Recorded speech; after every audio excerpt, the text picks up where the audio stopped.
같이 사도신경으로 신앙 고백하심으로 3월 30일 토요일 아침 예배를 하나님 앞에 드립니다. 나는 전능하신 아버지 하나님, 천지의 창조주를 믿습니다. 나는 그의 유일하신 아들 우리 주 예수 그리스도를 믿습니다. 그는 성령으로 잉태되어 동정녀 마리아에게서 나시고 본디오 빌라도에게 고난을 받아 십자가에 못 박혀 죽으시고 장사된 지 사흘 만에 죽은 자 가운데서 다시 살아나셨으며 하늘에 오르시어 전능하신 아버지 하나님 우편에 앉아 계시다가 거기로부터 살아있는 자와 죽은 자를 심판하러 오십니다. 나는 성령을 믿으며 거룩한 공교회와 성도의 교제와 죄를 용서받는 것과 몸의 부활과 영생을 믿습니다. 아멘.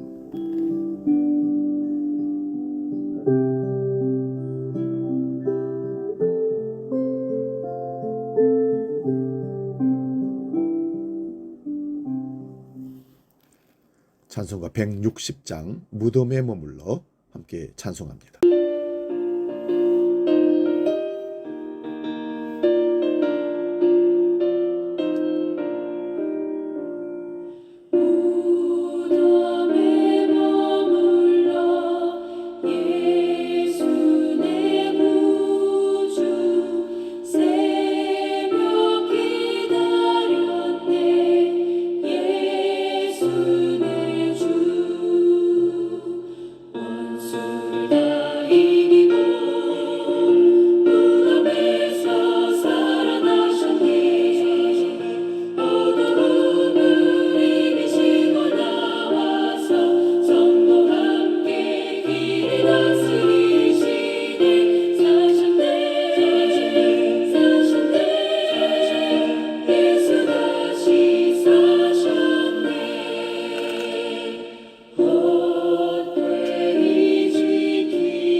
오늘 우리에게 주시는 하나님 말씀은 신약성경 요한복음 19장 31절에서 42절까지 말씀입니다. 신약성경 182면에 있습니다. 이 말씀 봉독할 때에 살아계신 주님의 음성을 들을 수 있기 바랍니다. 요한복음 19장 31절에서 42절 지금 봉독합니다.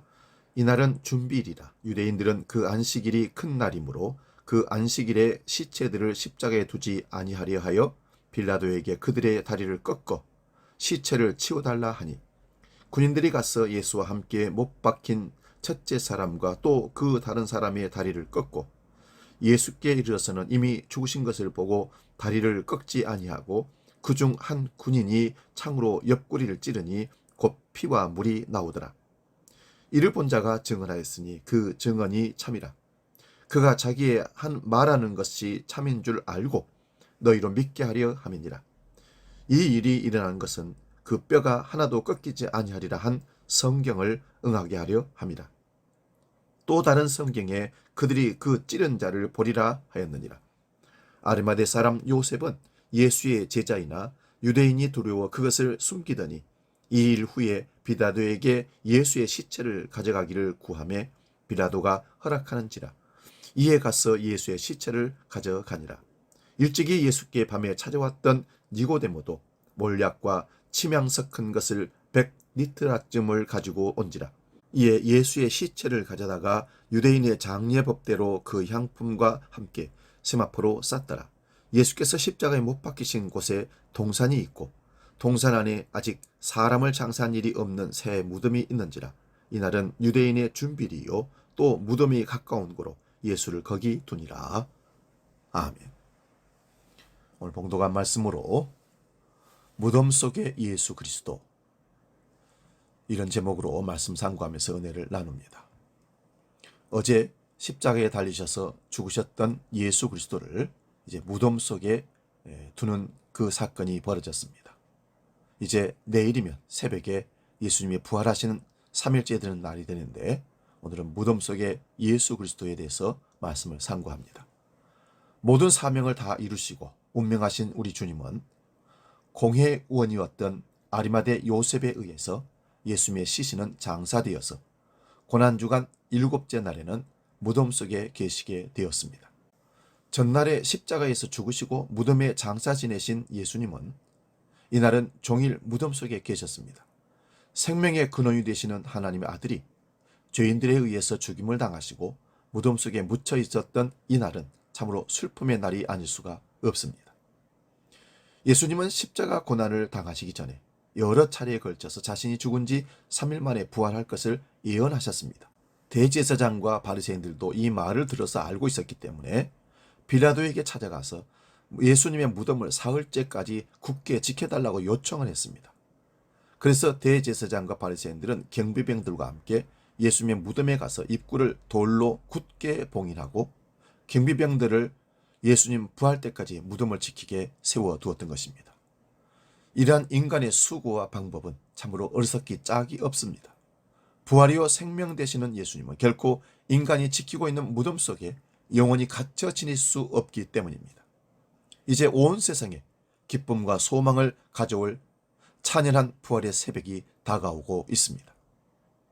유대인들은 하루의 시작을 저녁부터 계산하여 아침이 되면서 하루가 끝나는 것으로 계산합니다. 그러므로 이제 6월절 그날이 얼마 남지 않았으므로 예수님의 시신을 서둘러서 장사되어야만 했습니다.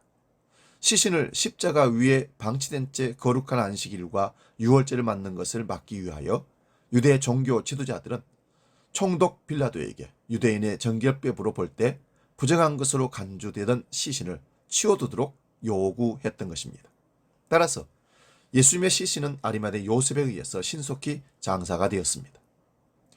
산헤드린 공회의원이었던 그가 산헤드린 공회에 의해서 정죄되었던 예수님께 친절을 베푼다는 것은 자신이 지금까지 누리던 사회적 지위를 박탈당할지도 모르는 위험스러운 일이었습니다.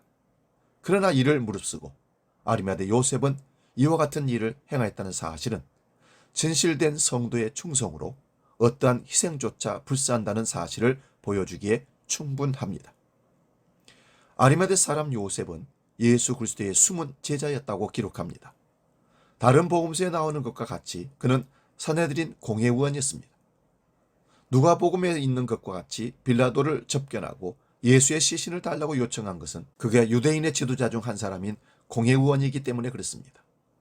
또한 니고데모도 제자로서 공회의원이었습니다. 그는 밤에 그리스도를 찾아와 영생에 관한 물음을 물었던 사람입니다. 밤에 찾아왔던 니고데모라는 말이 그래서 있는 것입니다. 그때 그는 주님께 너는 이스라엘 선생으로서 이러한 것들을 알지 못하느냐 책망을 듣기도 했습니다.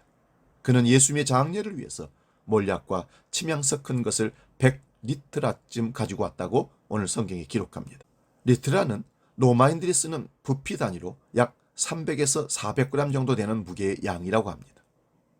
전에 마리아는 순전한 나드 한 리트라를 주님 발에 부었다고 성경에 기록합니다. 그러므로 마리아가 부은 향유는 약 300에서 400g 정도 됩니다.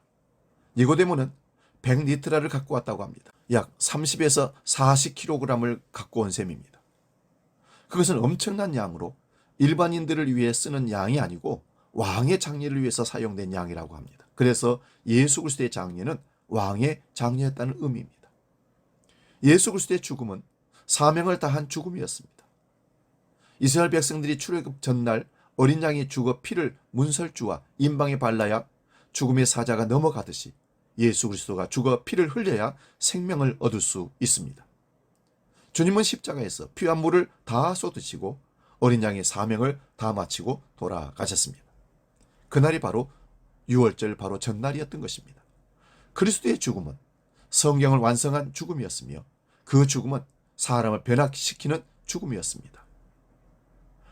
아리마대 사람 요셉은 사내들인 공회의원으로 주님 살아생전에는 내놓고 믿는 제자가 아니었지만 예수님이 돌아가신 이후에는 드러내놓고 예수의 제자로 당당하게 나서는 그를 볼 수가 있습니다.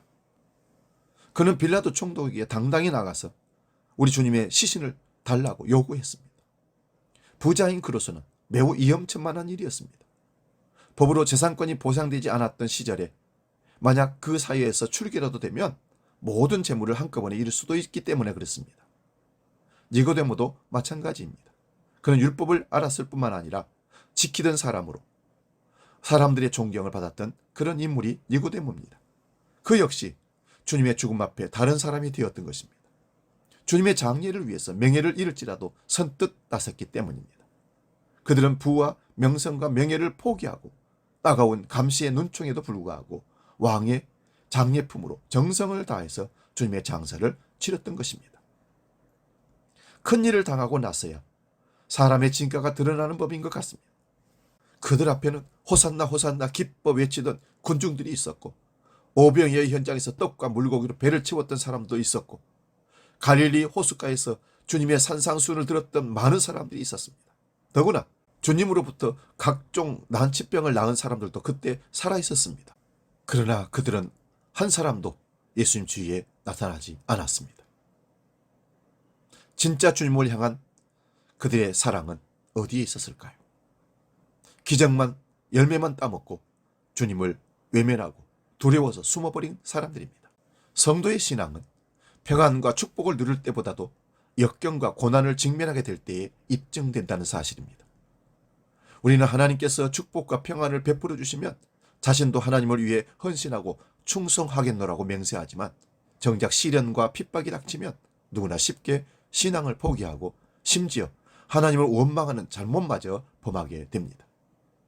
예수님의 탄생과 지상 사역 그리고 죽음과 장례가 철저히 성경의 예언대로 이루어진 것처럼 예수님의 재림과 심판 역시 성경의 예언대로 틀림없이 성취될 것입니다. 아리마대 요셉에 의해 예수께서 장사되신 그 사건은 메시아에 관한 구약 예언이 이루어진 결과였습니다. 사랑하는 여러분, 우리 주님은 십자가에서 대속의 사업을 다 이루시고 이제 십자가에서 내려지셔서 무덤 속에 묻혀 갇혀 있습니다. 그리고 경비병들이 지키고 있습니다. 그러나 생명의 부활이신 예수 그리스도는 그것을 뚫고 일어나 우리에게 생명의 부활을 보여주실 것입니다. 기대하고 기도합시다. 거룩하신 아버지 하나님, 고난주간을 거쳐오면서 주님이 십자가에서 돌아가시고 이제 장사되시고 이제 내일 아침 부활하실 것을 기념하며 부활절 감사 예배를 준비하고 있습니다.